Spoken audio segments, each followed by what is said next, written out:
Now notice, if you've started this training with needs and expectations in your mind, maybe just bring up what those might have been. And now that we're ending, maybe some of these needs and expectations have not been met. And notice how this feels inside. It might be irritation, maybe a bit of frustration, anger, sadness, maybe disappointment.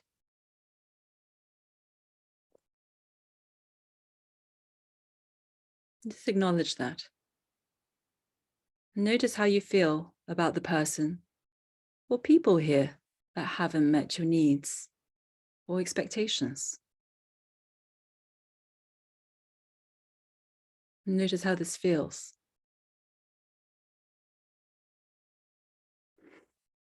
Can you hold these experiences inside you gently?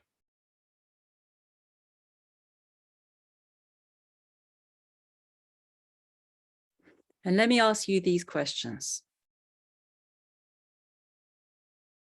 Can you still express your needs to this person or people in this group today?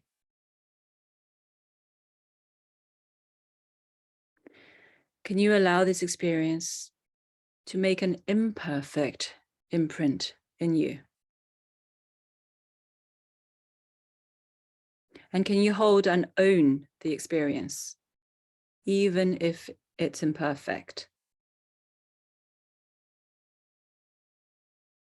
And if some of the answers no, can you hold the discomfort or frustration with kindness?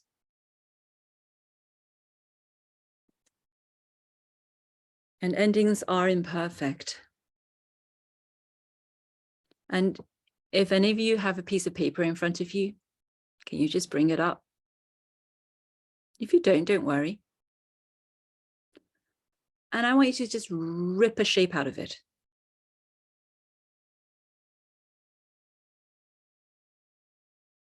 And as you rip, notice each rip leaves a unique mark.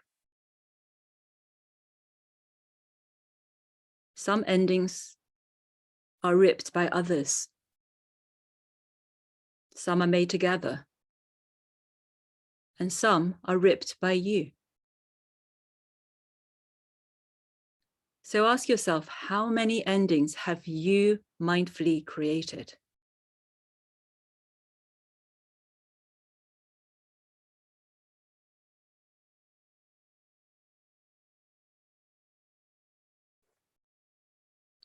And endings can be delicious too, like knowing that there's only one mouthful of your favorite food left, and the last taste is always the most savored. So right now, can we make a commitment to create and savor our ending here now, mindfully and actively? Okay.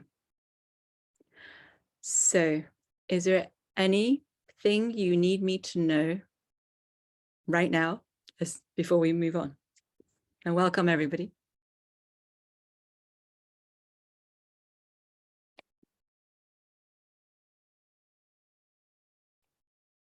Yeah. Oh, I see a lot of body language, but no sound. James is killing me. Laughing. I don't know why Andy's making me laugh now. And I'm sorry about Natalie, that you sound like you're not having a great time. You're cold there as well. So I was thinking of these two things. And Natalie, you okay? And I was listening to Addy and I was trying to focus on TN. So sorry. Sorry, I'm full of cold and can't stop sneezing either. So apologies. Probably ruined the process for TN. No, this is our essence. It's imperfect. And the thing is, ending is going to bring out even more imperfection in ourselves and in each other and in our clients. So more people are coming in. So oh, sorry. Okay, So I know some of the feedback is about wanting to bring together everything we've covered. That we will do. So can I ask you to pin me to the screen for this to work? Okay, so can you all see me with a big blob on my face? With any luck? Okay, right. I kind of want this to be an interactive process. So as I bring together everything we've done, I want your participation. And if you can participate by just opening the chat, and when I ask you a question, maybe just type into the chat what you think the answer is. Is that okay? And I don't know, Kelsey, would you mind just shouting it out? Because if I do one screen, I can't see people. It's just, Sure. Thank you. Mhm. So what have we covered? Right. So I hope we're familiar. The basis of this is basically the 5 FAP rules, right? And the 5 FAP rules are awareness and evoke, reinforce, therapist impact, and analyze and generalize. Okay, and now the challenge is I'm going to ask you to think, out of everything we've done in the 8 weeks, what experience have you had that has expanded your awareness of yourself, of each other, and maybe even your clients? So maybe it's an exercise that we've done, maybe it's an experience you've had. Can you just type that in? So be as quick as you can. It's like a mini quiz.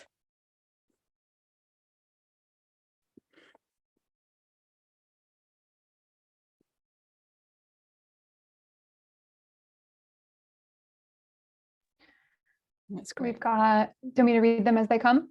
Yeah. So we've got, we are all in the same boat, doing the risk logs, sharing the life story and getting feedback, noticing CRB1s in other people and our own, developing and observing self, looking and observing interactions, awareness as a process, and becoming more aware of in the room CRB1s. Okay, so that'll do for now. And that's brilliant because you pretty much sort of covered a lot of things that we've done. So now I'm hoping some of these exercises make sense because we've done our life stories, and by acknowledging and writing our life stories, expanded that self-narrative. Risk logs, of course, help you to track, identifying CRBs, give functional reflective feedbacks. The FIAT-Q, if you went through the questionnaire, it helps you to clarify the functional classes that, you know, your CRB 1s and 2s, especially your CRB 1s, it highlights in the questionnaire. We asked good questions to expand our awareness of each other. We faced our avoidances by experiencing loss and fear and pleasure, and we evoked values and our mission. And of course, the matrix itself is kind of like a way to have a bird's eye view of all the process that's going on. Okay, so we've covered awareness in all these exercises. And moving on, evoke. So again, what do you think you've done that has been evocative? And what do you think I have done to secretly evoke things from you? Probably not so secret.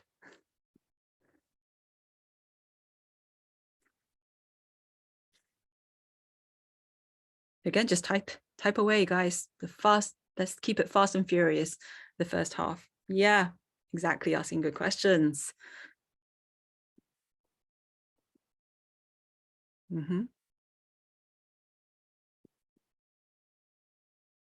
Yeah. And the evoke really embodies sort of all the FAP exercises and technology, as it were.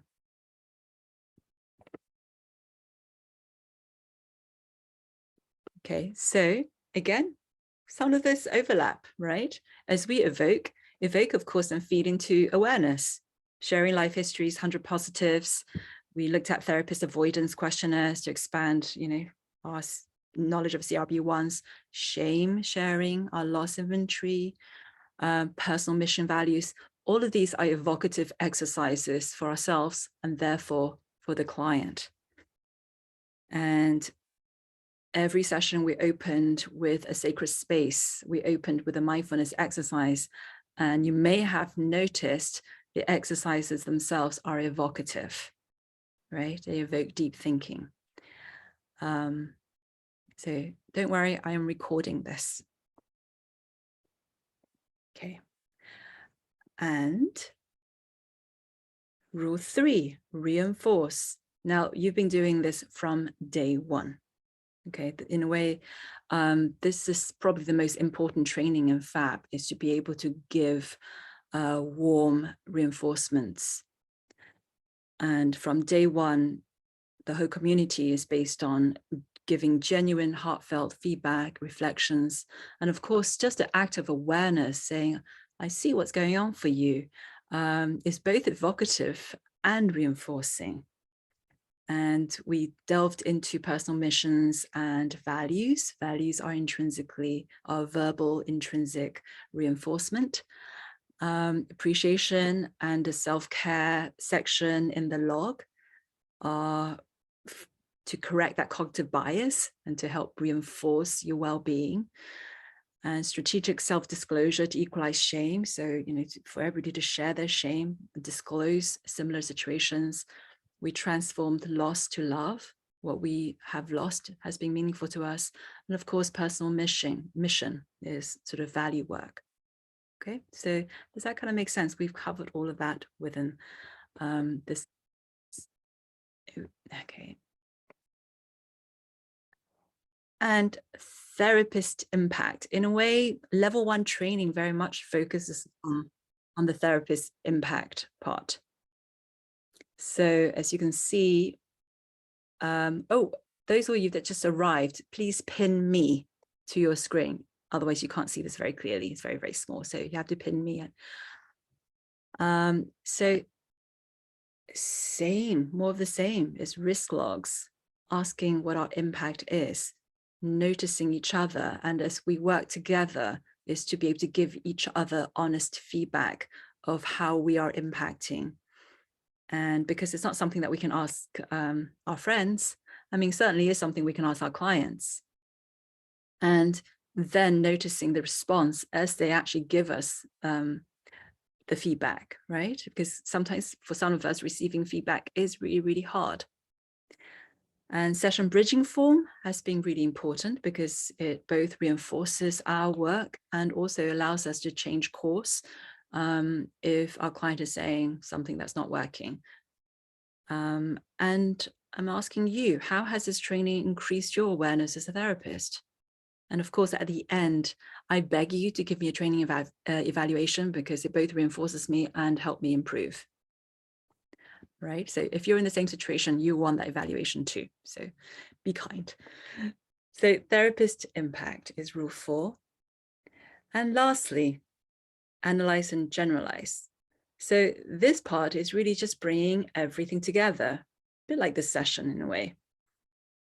So we're starting to think about conceptualization. I know level 1 doesn't solidly cover it, but we're kind of dipping into it. And again, giving functional feedback is an important part of analyze and generalize. And asking for feedback, what's been useful, what's not useful. And then how can you apply this into your life? So the question is, how have your life been shifted as a result of this training? How has your behavior changed as you increase your self-awareness, as you increase your evokes and your reinforcements of yourself and other people? I know some of you have shared with me that, they're doing things slightly different outside, and your risk logs will also reflect that. Okay, so any questions about this? This pretty much covers and I'm hoping makes sense of everything we did. So far, any comments? All right, so then I'm going to show you a very typical FAP interaction, right? And I want you to maybe type, whoever's the fastest, to type in which rule is in action here. Okay, so the client's saying, other people don't notice what I need. Now, what do you want the therapist to do next? 1, 2, 3, 4, 5. Pick one. What would you say?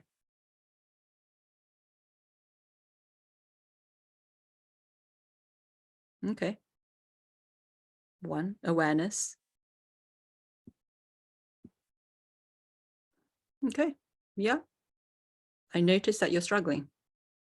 So there was an awareness piece.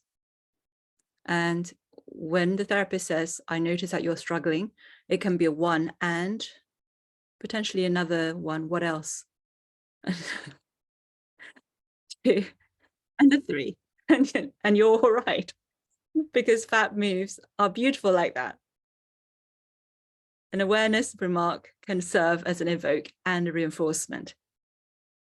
Okay, so the therapist is sending out hopefully a reinforcement. Now, this is the client's response. You can't help me. Ooh, did that land or not? No. So what do you think the therapist has to, what do you think that evoked in a therapist? Which rule do we have to think? Yay, thank you, Sarah. Rule 4, did not land. Eek. So what would the therapist do? Okay, so she's blocked out. Can you tell me what you need from me right now? What is that? So that's a 2.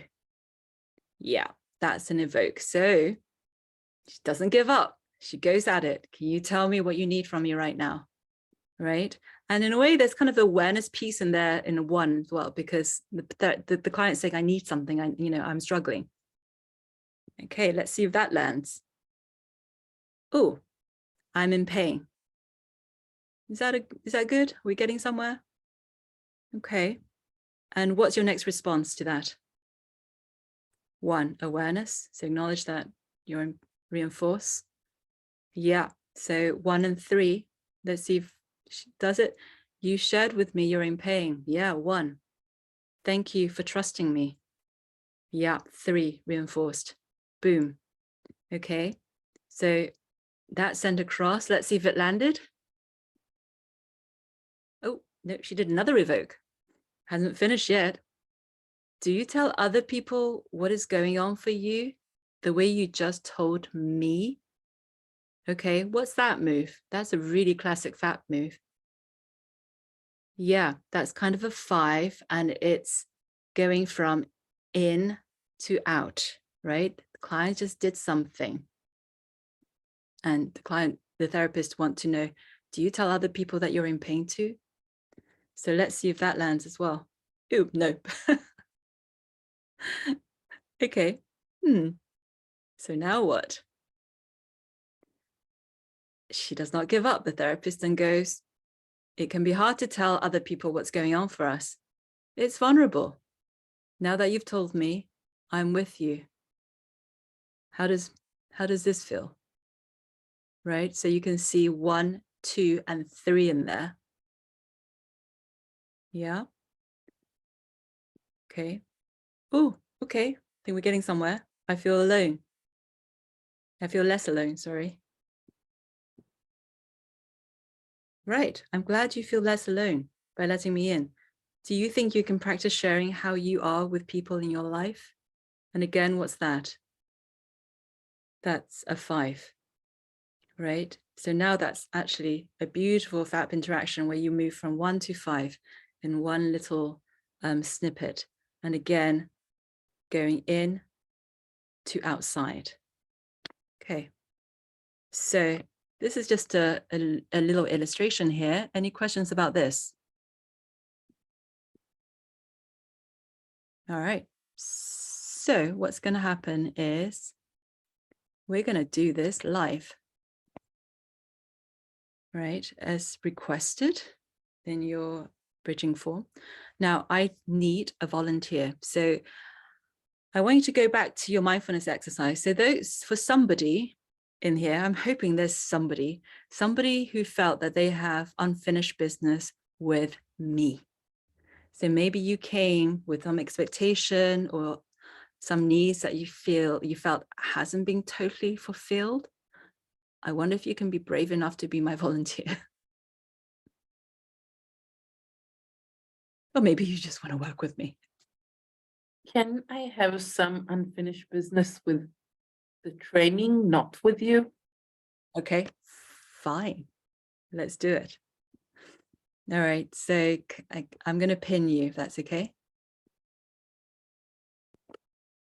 All right, so we're going to structure this into a 20-minute session. Is that okay? And Kelsey, would you mind giving me a warning at 2 minutes? Actually, give me 5 minutes. Warning at 5 minutes. Sure. Yeah, I was going to say 2 minutes is not enough. Time to wrap up. I'll Okay, give you 5. let's start with 20 now. Okay, so Addy, tell me what feels unfinished. Well, I feel like when I'm going to FAP trainings, there's a big difference between the training and my practice, because everything is very structural and you have to fill up forms and you have, 3 minutes here and 2 minutes to, I have to talk, in a specific rigid way, and people are supposed to answer in a rigid way. And it just doesn't, it's not life. Mm-hmm. No, it's It's not close to, real, interactions in life. mm-hmm. And what's that like for you when you are in that situation, having to follow the rules? Very frustrating. Yeah, very frustrating. And how would you like that to be? Well, if I would have done it, like if I was the instructor, and I would have given, if there's a talk about me sharing the risk log and the therapist listening, I would have just given 7 minutes and just do whatever you want in the 7 minutes. Mm-hmm. Want to talk more. If you want to be quiet, be more quiet. Just do whatever you think is best for the person who is talking. Mm. Not every one of us 3 minutes talk. Yeah, It's a CRB1 or a CRB2 for them. absolutely. Okay, so you want to give, I guess, members the freedom to decide what feels right for them.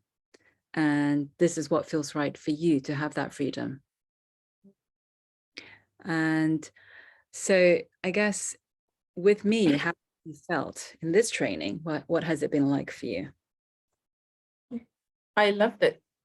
Okay, so what worked for you? And in this training, well, I saw in your work with each and every one of us, even in the beginning and at the end, when we said the goodbye and we said hello, you saw our CRB1s and CRB2s.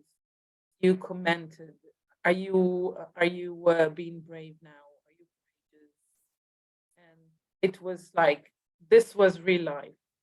Mm-hmm. And that's the part that I really, really like. Mm-hmm. This is where I saw, the real life FAP. Okay, so there's something honest about this, and I guess there's something about, you value honesty. You value people being genuine with you, and that's important for you. Yeah. Okay. For seeing that. No, well, thank you for the courage to say it, because I think it is difficult to find honesty, because honesty is about being seen, and I think you're absolutely right. And I've noticed that you often speak up and you allow yourself to be seen. And do you find people respond well to that, or is it a mix? No. Yeah. Okay. So what's the response you often get? Like, I think sometimes people tell me that I sound cocky, or you know, pushy, but it's kind of, I'm here to learn, so Mm. they can think whatever they like.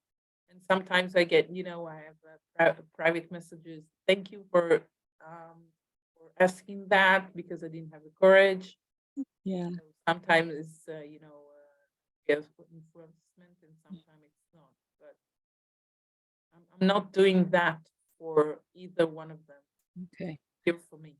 So I'm glad that there are people in the background reinforcing your honesty because you're allowing them to say what they want to say.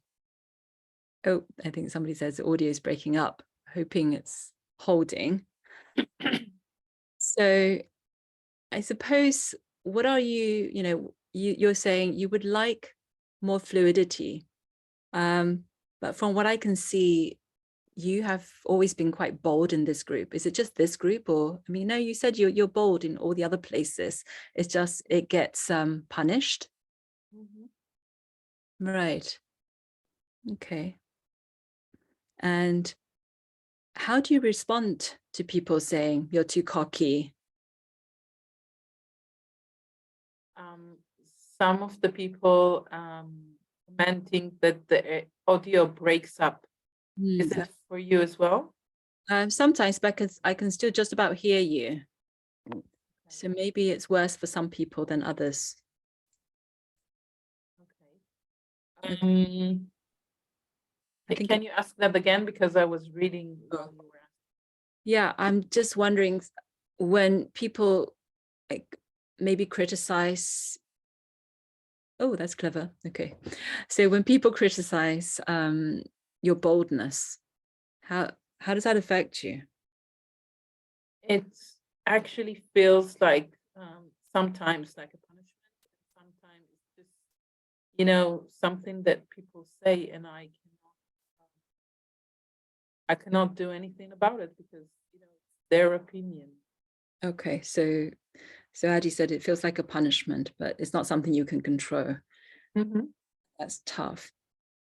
And suppose, do you feel like, because I guess each person is slightly different, and maybe some trainers are a bit more robust, some trainers are a bit more sensitive, or maybe a little bit more insecure and don't like to be questioned.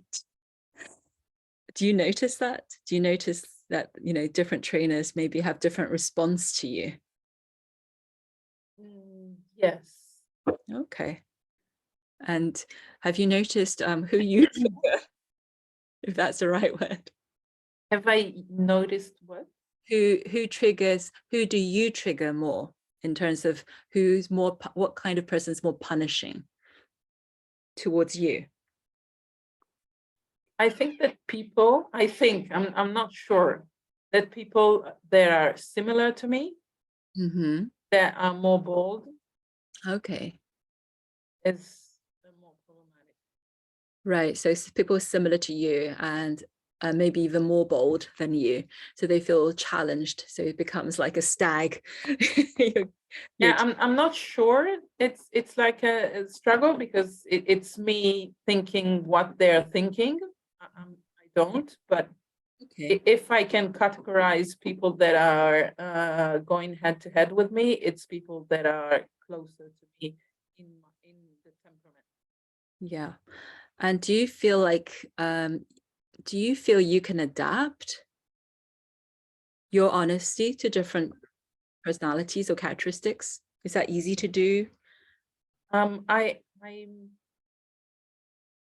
don't think so. I know I'm supposed to, you know, as a flexible person and trying to work on flexible working with the environment. I can't do it because I don't know what to do differently. I just know this way. If I have a question and, you know, I'm waiting to hear if there's an answer and nobody ask it, I just don't understand why to leave it inside. Why not asking? I don't have what people will say behind it. Yeah. Okay. So it's not a should. It's not to say that you should. And I'm just curious whether you have, you know, whether you do have a thought about that. So you're saying, well, I have a thought about it, but I don't know how Does it to sound do like- it. Exactly. Okay. So maybe it's something you can't do or don't want to do, but the thing is, ultimately, it's you. And I suppose if we're looking at effectiveness, how can you ask questions more effectively without, well, at least reduce the punishment that you get back? That might be a bit more helpful. And Mhm. I suppose if you like honesty, could you be more transparent? Could you say, you know, I really like asking questions, and is it okay? This is who I am. How can you put it in your own words to tell the other person, this is me, I don't mean any harm? It's just when I see other people do it, it just sounds tedious. Like when a person asks a question before he's asked a question. Is it okay that I'll ask a question? You already asked a question now, so why ask twice? Okay, it's not so much I'm about to ask a question, it's to Mhm. it's to set the scene. It's just almost say, it's like introducing a character in a play. Okay. I wonder if you can introduce, this is me, and this is what you're going to be, and this is what you need to expect. So, like the first time I'll ask a question in a course, I'll say something like, I'm a very curious person and I'll ask a lot of questions. Do you mind? Or even without do you mind? I just gonna Yeah. put it out there. Okay. Questioning person. Okay. That's interesting. Okay. And I suppose, is there room for maybe some variation in that? Is this it? Okay. If you feel like I am aware that I may dominate, so if you need me to maybe step back, then can we agree on some way of doing it? It's funny you say it, because with my patients, I do it all the time. Okay. And I don't know why I'm not doing it. You know, you're saying it, and then I say, how come I didn't thought about it? Yeah. Because okay, Yeah. that I know. sounds perfect.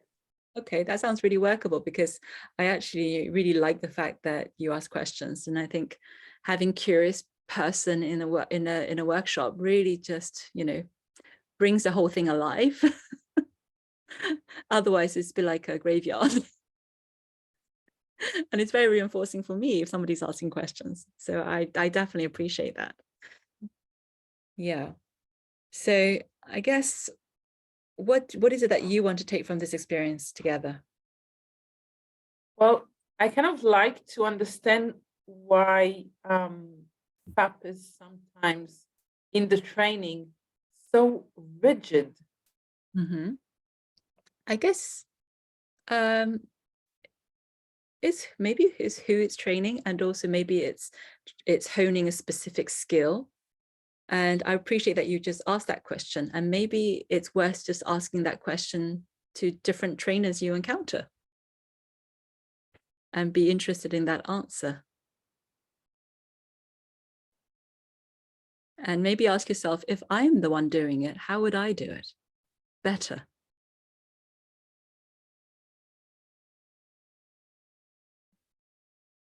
That's a very good question, asking other trainers to do it.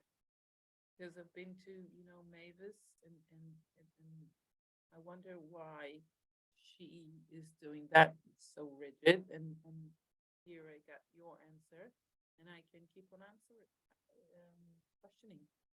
Okay, so I think Addy just faded out, but you're saying, yes, you can ask each trainer, and don't forget, part of this process, each of us have our own special skills. How can you amalgamate that into yourself and create something even more unique and original?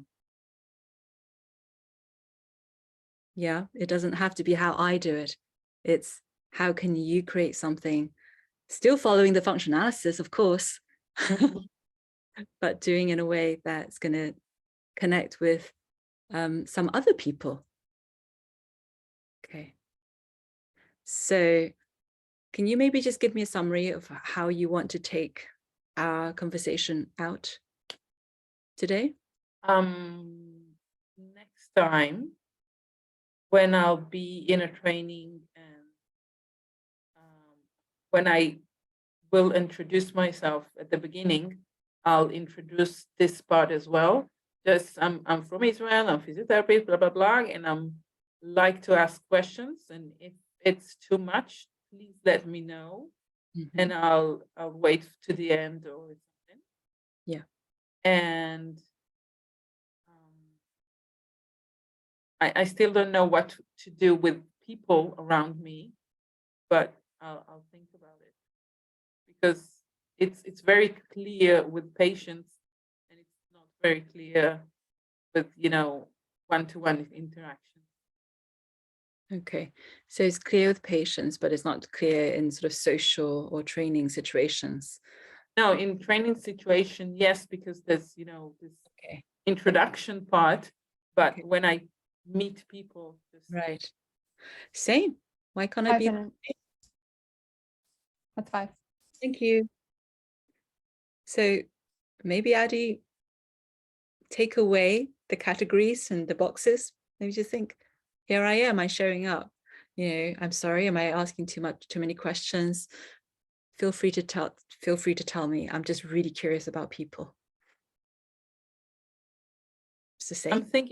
I'm thinking about, you know, sitting in a date Oh, okay. and asking questions, you know, Okay.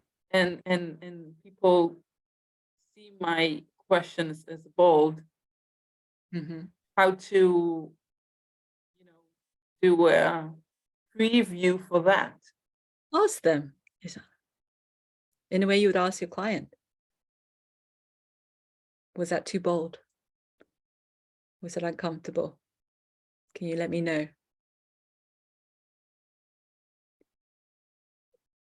With that, I feel just a little bit uncomfortable, because this is, you know, trying to psychoanalyze the person in front of me, and it's too much for, you know, a social interaction. Right. Okay, so I guess to wrap up, without sort of opening the social side as well, I would probably leave you to think, if we take away different roles and categories, I mean, maybe on a date, maybe it is to think about, oh, again, how can I set the scene and introduce myself? Because like we said, every moment we make an impression, every contact, we're making an impression on somebody. So how can you set the scene and in some ways control that impression? And it's okay to control that impression. And so they understand where you're coming from. Okay. Thank you. Thank you, Adi. So thank you for volunteering. I'm going to remove the pin. And are there any questions? So especially, I want you to see, can you see some of that processes happening in our interaction? Is it easier to spot now, or is it still a little bit difficult? In a perfect world, you know, if we're live, I would have somebody behind me going like 1, 2, 3, 4, 5. This is a rule 1. This is CRB 1. This is a 2. Maybe we should have done that in the chat. I don't know. So, any feedback? I'm curious about some of the things I observed during the interaction. I wonder if the group could help me, or Tian, you could help me like sort them within like FAP language and among the rules.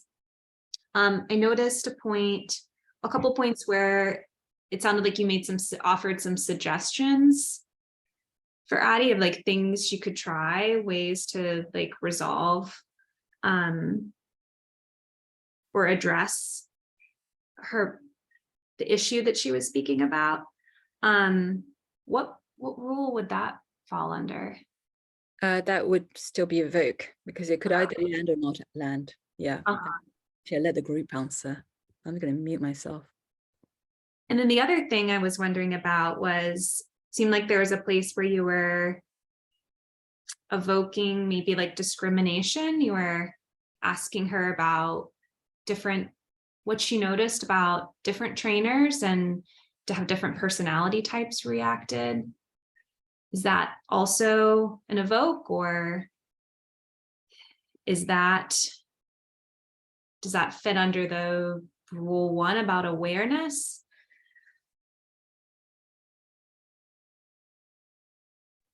I would say it's like awareness of contexts, you know?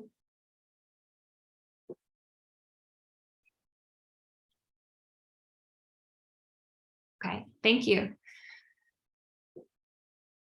Yeah, as you can see, it's not clean because every interaction is potentially an evoke, and every evoke, in a sense, is an assessment.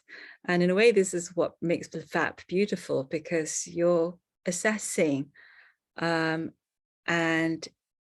you're assessing and you're doing intervention at the same time.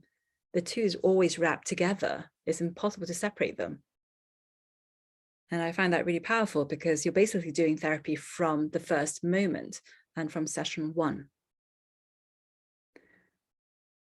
And I would say the example with Addie, there probably isn't as much well, I try to bring it in, how did you feel about, what was it like to be in my training with me?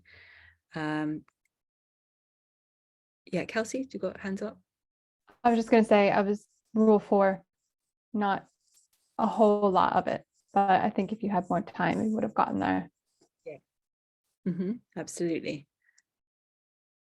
One more question I wondered if I could ask is, did you have, as you were in that quick interaction, did you have in mind like what a CRB1 or CRB2 would look like in the context of that interaction? Like a kind of response that you wanted to reinforce if it happened between you and Addie? Okay, so I'm going to put that to the group as well, because it's literally thinking on our feet, because I didn't have any background in anything. Did anybody watch this and was making hypotheses of potentially what would I work with in this situation?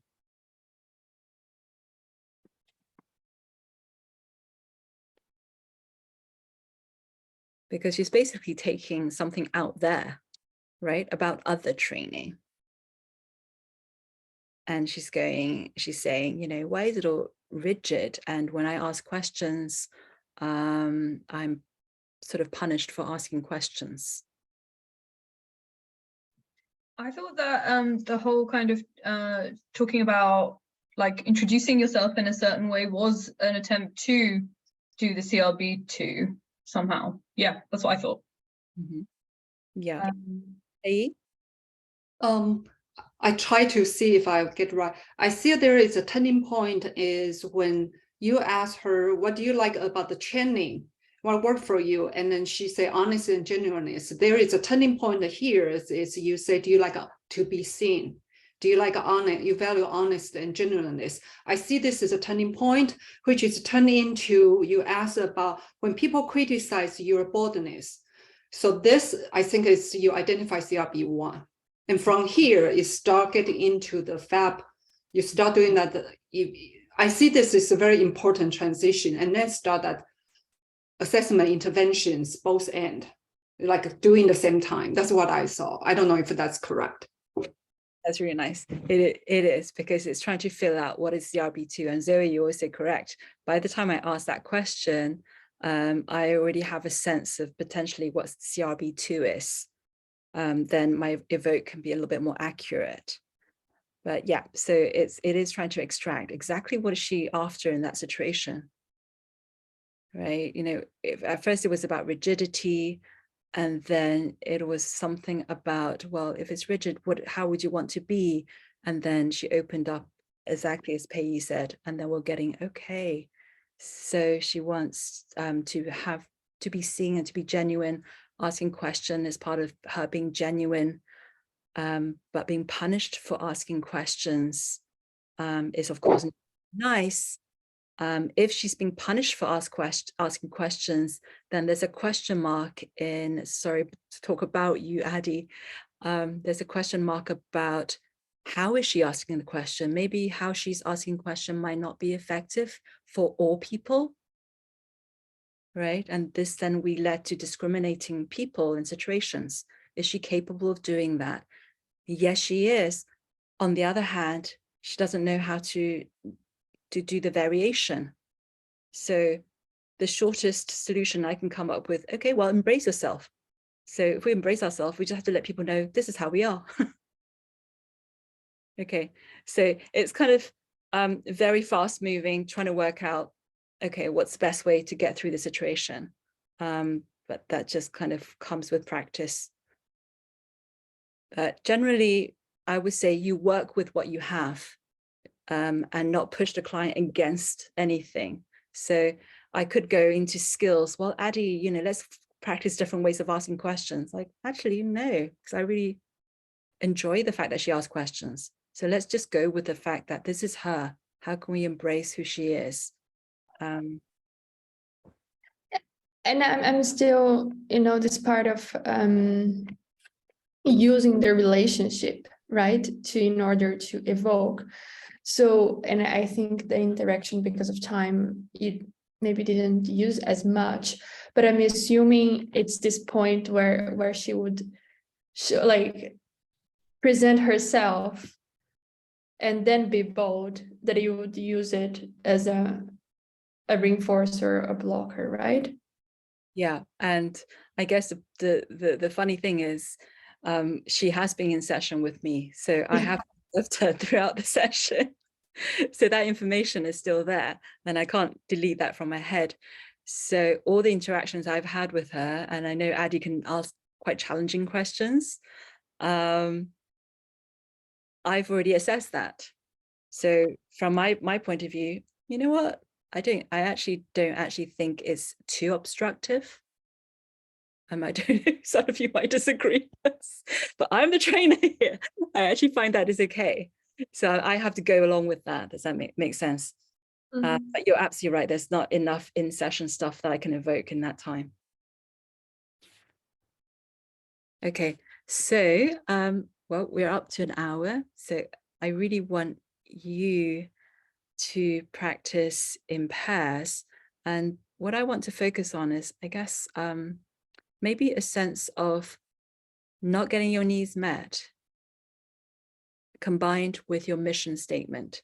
So if we go back to maybe 3 or 4 sessions before, you all came up with a mission statement, and within that's kind of your values and what's meaningful for you.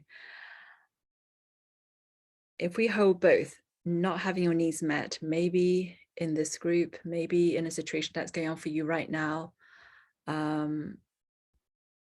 how can we bring our mission statement along with our needs, and how does one inform another? Okay, so, oh, sorry.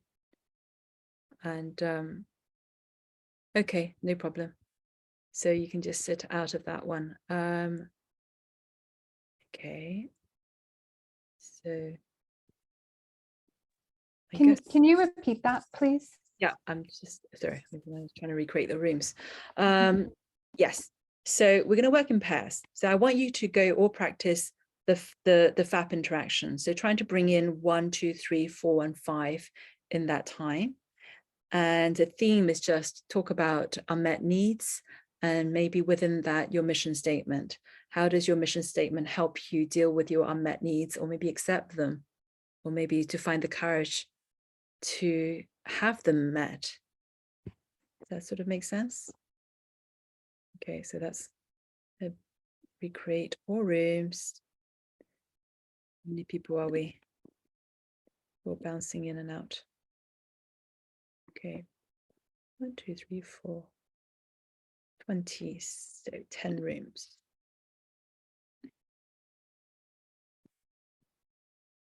Bree asked not to participate because she's in a doctor's meeting. Oh, okay. So let's make 9. I'm going to try to make 9 rooms and see what happens. Okay. All right. Let's see. Does that look good? Yeah. Oh no. Okay. Tian, how long will this go for? Oh, sorry. This will be 20 minutes.